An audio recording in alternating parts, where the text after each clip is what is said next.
In the heart of medieval Europe, two powerful kingdoms, England and France, began a war that would last for more than a century. A war of kings, crowns, betrayal, and destiny. This is the story of the 100 Years' War, a conflict that changed Europe forever. The King of England, Edward III, claimed that he had the right to rule France. Why? Because his mother was the sister of the French king. But the French nobles refused. They said, "No foreign king will rule France."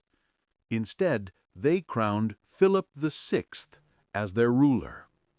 "If they deny my right, then let the sword decide who shall wear the crown."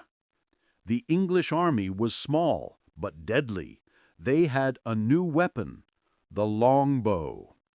At the Battle of Crécy in 1346, thousands of French knights charged with pride, but English archers rained arrows from afar.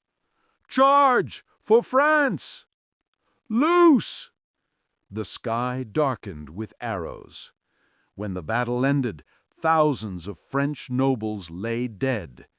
England had won.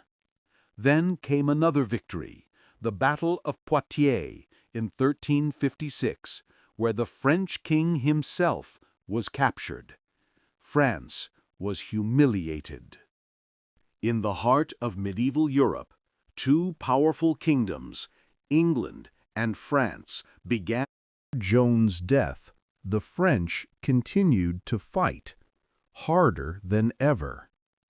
Slowly, they took back their lands.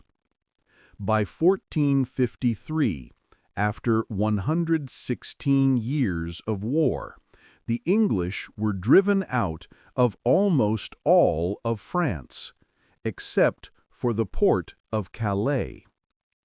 The long war was finally over. France was free. England, exhausted and divided, turned inward and soon faced its own civil war, the War of the Roses. The 100 Years' War shaped the destiny of both nations. It ended the age of knights and castles, and began the rise of new nations and modern armies. And though it began over a crown, it ended by forging two proud countries, England and France, each with its own identity, its own destiny, and its own heroes. This was not just a war, it was a turning point in history. The 100 Years' War, where legends were born and empires were remade. But soon, the world faced a greater enemy, the Black Death. The plague swept across Europe, killing millions. The war paused for a time. Both nations were weak, and for a short while, there was peace. But peace never lasts long when crowns are at stake. Decades passed. In 1415, King Henry V of England renewed the war.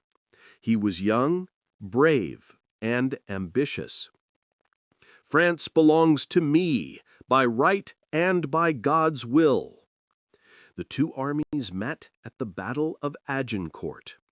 The French knights again outnumbered the English, but mud, rain, and the English longbow decided the fate of the day.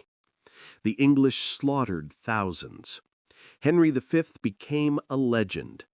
He even married the French princess, and for a moment it seemed England might truly rule both lands. In 1429, a teenage girl from a small French village said she heard voices from heaven.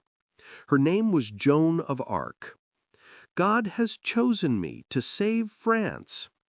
She wore armor, rode into battle, and inspired a broken nation.